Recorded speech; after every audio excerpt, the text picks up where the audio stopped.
Hey guys, what's up? It's your man Pete and back for a new video here early in January. And I just thought I would do a quick video here to talk about the rental rates and what's been happening with condos downtown. And my oh my, the virus has certainly decimated the rental market here in Toronto, particularly concentrated in the downtown core. Because as we all know, downtown renters, a lot of them have become condo owners or home owners. And then there's another section of renters who have probably downsized and moved into a smaller and more affordable accommodations. And some have even probably moved back home and lived with some family just to save on some of that really expensive downtown rent. And of course, we know the whole situation with students who are pretty much all learning virtually at home right now, all the colleges and universities here in Toronto. And of course, let's not get into the international market because there is some movement and flow of traffic, but there's definitely not enough right now to fill up all the vacant units in downtown Toronto. If we just do a quick look and snapshot of all the rentals available downtown right now, we can see that there's 906 units available for rent just in the Bay Street corridor alone, which is an absolutely insane number because this is typically where people want to rent first. It's also where it's typically most in demand and most expensive, but not right now as we speak. And then if we look at the whole C1 region, which is sort of the core of downtown, the section that includes Bay Street, we've got 3,647 units available for rent. And in C2, we've got 398. And in C8, we've got 1,705 units available for rent. So this is including all studio, bachelors, 1 bedroom, 1+ den, 2 bedrooms, everything. And then in C9, where we typically don't have as many buildings and units available anyways, there's 65 available for rent. So if we do a quick grand total, we can see that there are 5,815 units available for rent right now in the downtown square, which is absolutely nuts. It's mind-boggling. I have never seen this before. In 10 years as a practicing licensed real estate agent, I have never ever seen this before. And in 15 years of analyzing the market, because of course I was investing in condos before I became an agent, this is completely unprecedented. We have never seen anything like this before, and maybe, hopefully, we'll never see this again. So in this video, I'm just going to give you a quick little sample size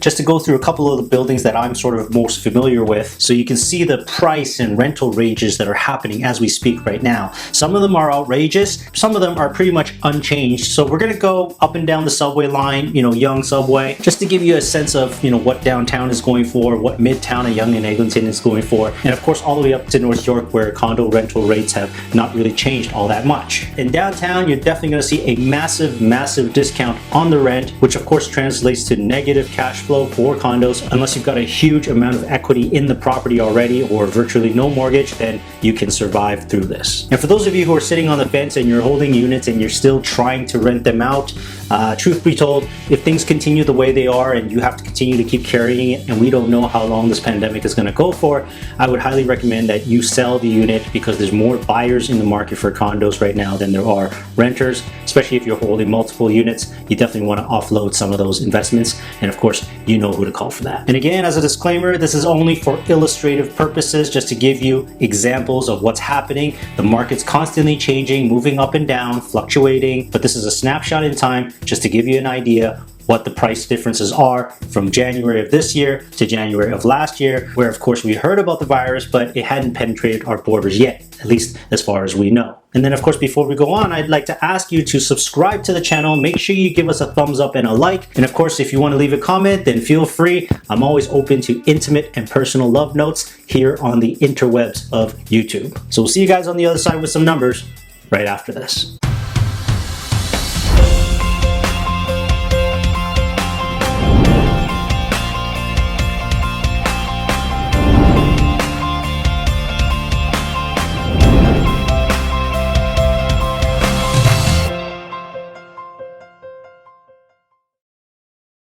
Welcome back. So we're going to dive in a little bit of the numbers here just to give you a sense of where we stand on the condo rental market rates and prices, because I'm sure you're all curious and I'm very happy to present this information to you. So again, as I always do, I like to start on Bay Street, and one of the buildings that's really been affected heavily is 832 Bay Burano condos, where we currently have a 1-bedroom listed for rent with no parking for $1,400. It is a completely outrageous number. I mean, this number is just, I've never seen anything like this before. Where at the same time last year in January, similar units were rented for on average close to $2,100. So if we pulled an average of the few that were rented last year, it's $2,077, something like that. And so the drop has been an insane 32.6%. And it's almost a $700 drop. And so even at $1,400, it's still not rented out right now. There's probably still room for negotiation, and we may even see a pretty significant price drop of $800 a month, which is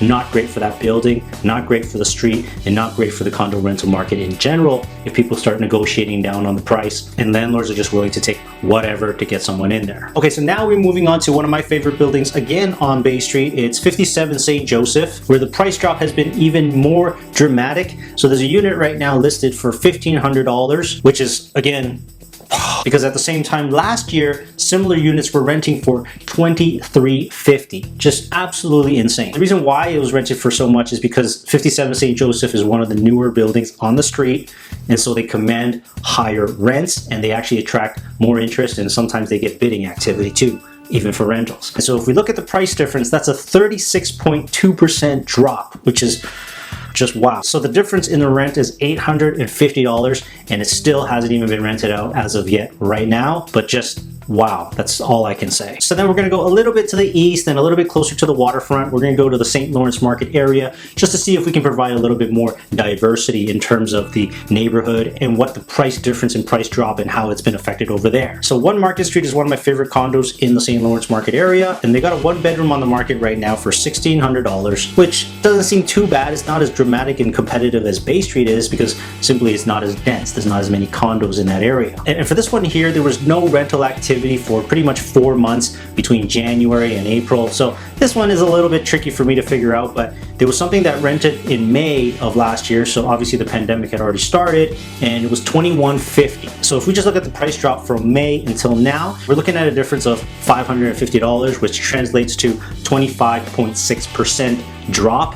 Again, at $1,600, it hasn't even been rented yet, but this is just for illustrative purposes, just to show you how much the rent rates have dropped here in downtown Toronto. Absolutely insane. All right, so now we're gonna head up to Midtown, Yonge and Eglinton, and sort of see what's going on over there. And as expected, the drop isn't as dramatic as it is downtown, simply because the density is not as intense in Midtown as it is downtown. And so we've got a unit at 30 Row renting for $1,750, and then in the same time last year, in January of 2020, something similar was renting for $2,050. And so we've got a decent price drop of $300, but nothing too crazy, nothing too dramatic. It represents a 14.6% drop on the rent. And like I've mentioned in many of my other videos, that the core has suffered the most, obviously because people are not going into the office for work and they don't feel the need or have the funds to be able to pay that kind of expensive rent downtown. Okay, so then now we're gonna go all the way up to North York, also in one of my favorite buildings, the building that has the nicest lobby in North York, 15 Greenview. So 15 Greenview is pretty much right at the subway of Yonge and Finch. It consists of 2 towers, 15 Greenview and 25 Greenview. I like to use this one as a measurement because it's one of the more popular buildings and it's right at the subway line, so it gives us a good indication of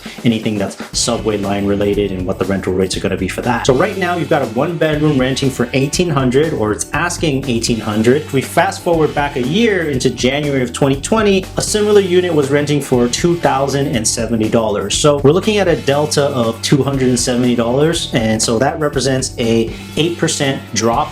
Now this one was also a little bit tricky because I had to measure against a unit that had parking and another unit that didn't have parking, so I had to factor out $100 for the parking at least. And so you can see that the drop is actually maybe closer to maybe 5% to 8%, somewhere in that range. And as you can all see, that as we get sort of further and further out of the downtown core, those drops are not as significant. I'll let you determine what you think that means, but of course if you're going to work with us and get our best in class insights, then you're going to get the best information from us directly. But of course you have to be a working client to get the best. So I hope this video was helpful to you guys in some way, and it gives us a little bit of a small sample size, an indication of how much the prices have dropped here in the city. Obviously downtown has suffered massively over the last 6 to 9 months, and it continues to struggle. So like when I do a search for rentals here in Toronto and downtown core, the list is just too big. I can't even see all the units. There's so many. And so again, I must reiterate, if you're an investor and you need to sell, you should definitely give us a call here at Selling Toronto.